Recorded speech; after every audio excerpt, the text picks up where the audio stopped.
Glory Facebook, glory YouTube. Good morning to you.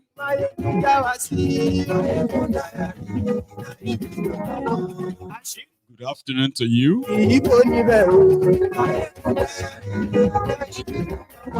And then good evening to you from wherever you are joining us.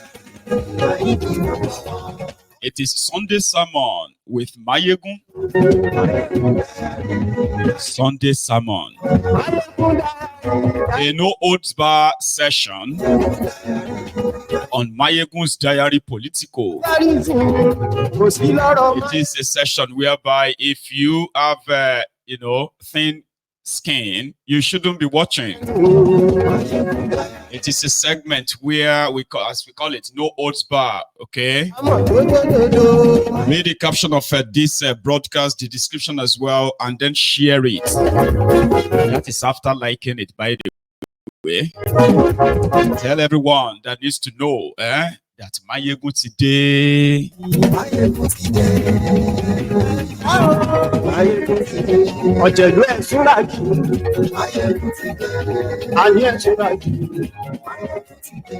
Glory Facebook.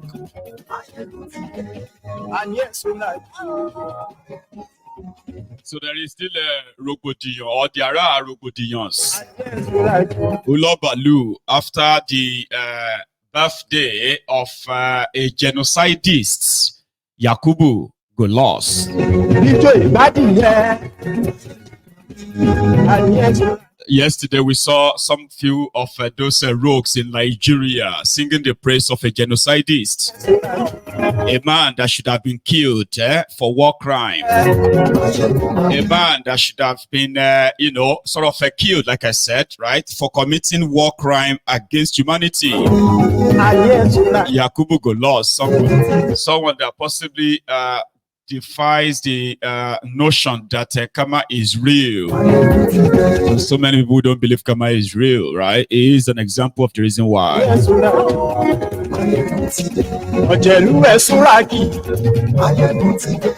That's him yesterday.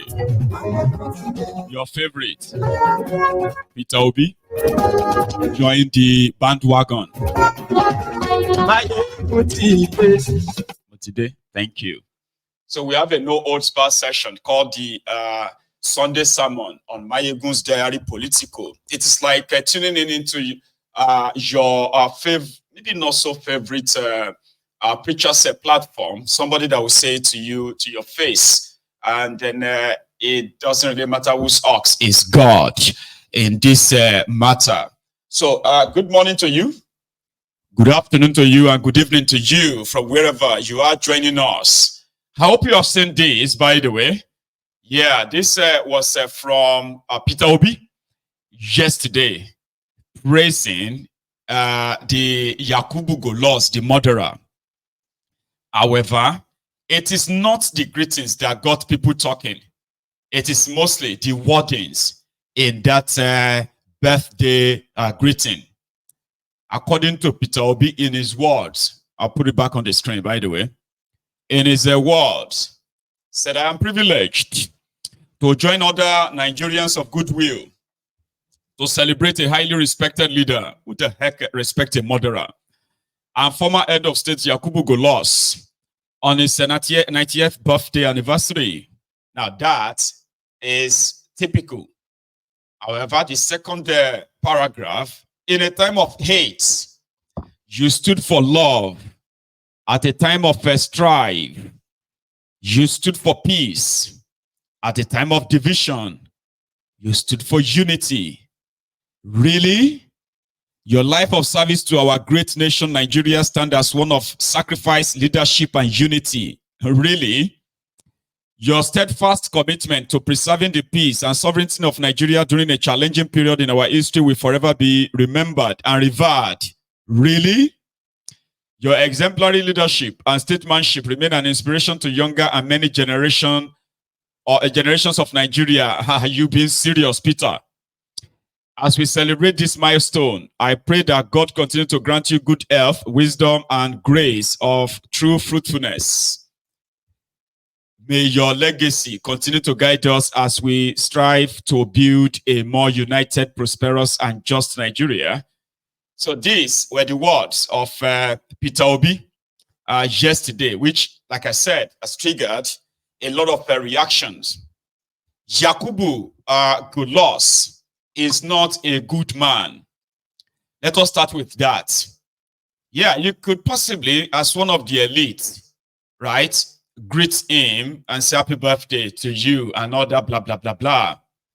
But when you put the word unity, love, and other nonsense he used to describe this murderous war criminal, of course, you are going to expect some reactions. It is not surprising to some, because a lot of people believe that Peter Obi is really, really desperate, even though he keeps saying that he's only desperate to see Nigeria work. You can't have a working Nigeria where the foundation is built on hatred, division, masked as one Nigeria, indivisible Nigeria.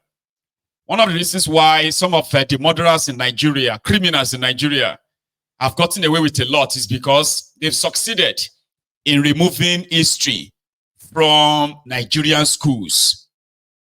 If what Gowon did at the time is to have happened, probably now, Gowon would have been charged for war crime. Because what happened? In 1944, right, there was this animosity against the Igbos, especially in northern part of Nigeria. Back then, they happened to be one of the most educated, members of this union called Nigeria. And they are mostly found in what you can call the government parastatals, agencies, and all that across the country, including northern Nigeria. This gave those who went on to commit a program. A program was when the Igbos became a target of the murderous northern criminal politicians who weaponized the tribal hatred that we have now come to know in Nigeria today. The killings against the Igbo was premised on the fact that the Igbos love to dominate. Okay, they are almost like controlling everywhere, according to the northern politicians of that time, led by Ahmadu Bello.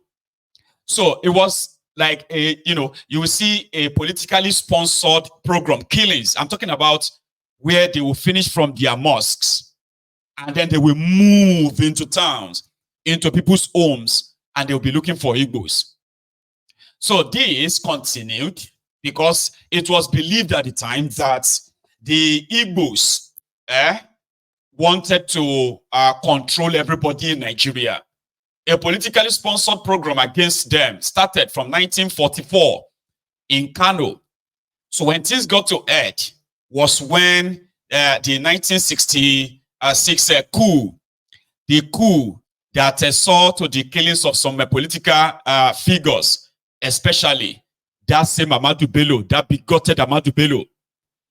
Okay, since the program has already been started years back and no one was held responsible for it, the northern military or the northern soldiers from Nigerian military at the time decided to stage what was called the retaliatory coup.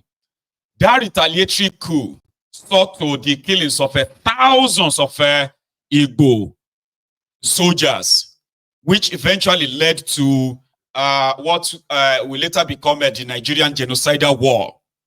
So Ojukwu, who happened to be the governor of the Eastern region at the time, the administrator of the Eastern region, appointed by Agunyi Nrosi. So immediately Nrosi was killed in Ibadan, and so many others. So they took on in the barracks across Nigeria, not just northern Nigeria, including in Lagos. Igbo soldiers were marched, and not just the soldiers now, including civilians. I'm talking about civilians working in, at the airports, hotels, and few other businesses across Nigeria, especially northern Nigeria. they were marched out and slaughtered.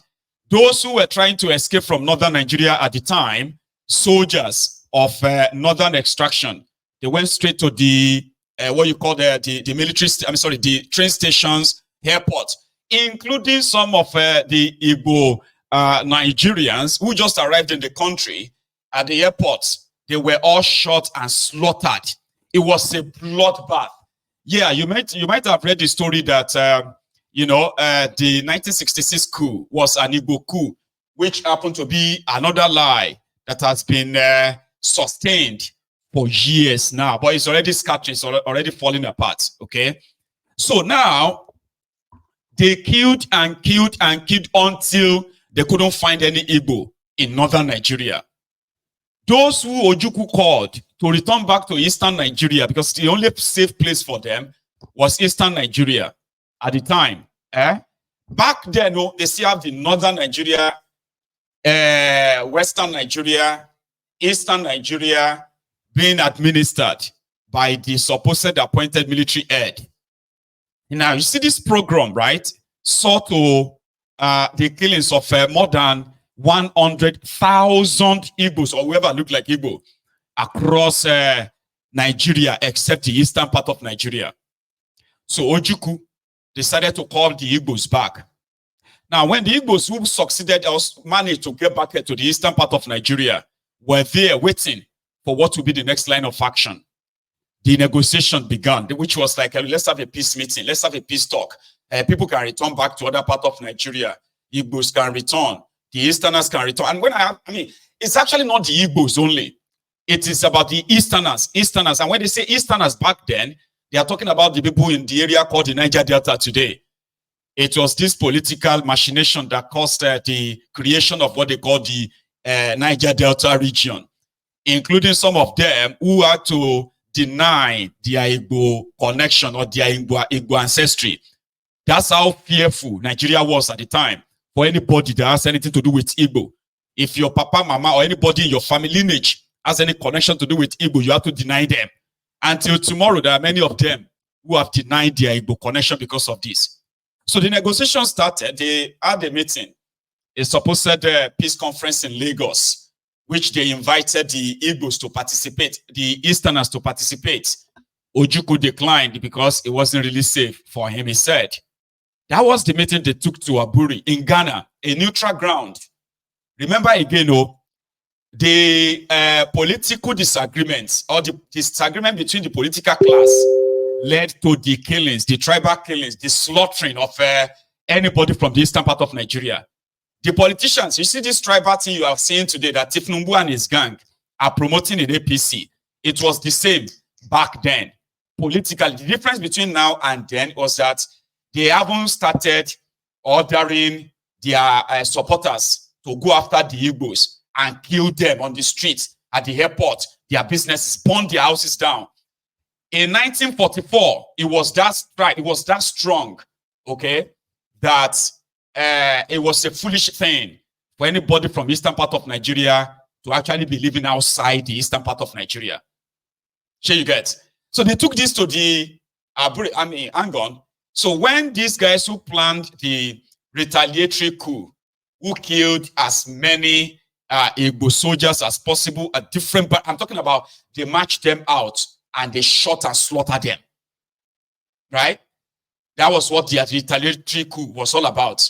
So then they ran back. They ran back to northern Nigeria. They were waiting for the the Igbos to launch a counterattack and start a proper war against the north. But they didn't. So that was when the negotiation for peace, this peace that started. Let us forget all this hatred that has eaten so deep into Nigeria fabric then, right? National fabric. So they took it to the Aburi in Ghana, a neutral ground where a gentleman agreement was reached. Gentleman agreement was reached that, you know what, instead of the Igbos not being part of Nigeria, why don't you just form a confederation? They can still be part of Nigeria, but they can have their own region, autonomous region. When Yakubu go lost, return back to Nigeria, the murderous likes of Muritala Muhammad, what's this guy's name? Obasanjo, Bokuwari, Theophilus Danjuma, and many like them, right? They rebuked him. Like, what the heck are you doing? Why would you give these Igbo people or these Easterners, why would you give them why would you agree to a confederation that gives them autonomous region, which means they are independent somehow, but they are still part of Nigeria, which means they would have access to their sea, have access to their oil, have access to some of the things that Nigeria was hoping to build on. So he dropped the agreement. Dropping that agreement, he now issued a threat. So when Ojukwu at the time said, if you renege on this agreement, then we would have no choice. We would have to succeed from Nigeria. Gowon threatened then that if you tried it, you are going to start a war. And not just that, we will break that eastern part of Nigeria into state. That was what that was what started the creation of states in Nigeria. I know they will tell you that it was the unification decree of Aguiyi Rossi that canceled the regional system of government. Its unification decree did not cancel the regional system of government. What it did was that it took the power of the regions to decide for themselves whatever they wanted. It took that power and put it in the Supreme Military Council, that the Supreme Military Council will now be deciding for the whole country. But they were still region, Eastern region, Northern region, Western region, Midwestern region in Nigeria before they killed him. After they killed him, Gowon, Golos, decided to create states. So immediately, the Biafrans said that they were leaving after their referendum at the time, said they were leaving. What happened? Golos created the first 12 states by creating at least 3 states from this eastern part of Nigeria. And there was preparation for war. The preparation for war to bring back the Biafrans to Nigeria. After reneging on that gentleman agreement, right, kicked off. And that eventually led to the killings, starvation, to death of over 3.5 million Biafrans. And yeah, the bloodsucker, Muritala, who actually led the charge, Adekunle Faji, the Scorpion, those who led the charge against the Biafrans at the time, right? They were all bloodshot. It was going to be murder after murder. And I'm talking about a war crime where civilians were marched out and slaughtered for So they took away all this history from Nigeria and they started preaching unity. Afterward, Ojukwu absconded, left Nigeria for Ivory Coast. 10 years later, Ojukwu was already begging to return to Nigeria. Guess who he was begging? He was begging the same northerners who were then in power. Shagari was in power. As of 1980, Ojukwu started begging to return. So whatever Peter Obi is doing right now, pandering to the north or to the Fulani north, it didn't start today. Ojukwu started the same. Okay? So pissing on the graves of the Biafrans killed, slaughtered. I'm talking about people who say that they mind their business. So before this political disagreement between these guys escalated to the death of millions of people at the time, it was Ojukwu who started it. In fact, Ojukwu had to campaign for Shagari's second term in 1983 before he got overthrown. I'll show you that. So Yakubu Golos, who divided Nigeria into states, okay, till tomorrow, he is still bragging. He has no regrets. He said it. He has no regrets for all that happened. Okay? Nigeria has failed to pay restitution. Nigeria has failed to pay the Easterners for the crime they committed against them. In fact, Nigeria will not even recognize it. Yeah, Nigeria will not even recognize the program. It will not even recognize the killings. It will not even recognize all the inhuman things that happened to the Easterners. There is no closure. You can't talk about it.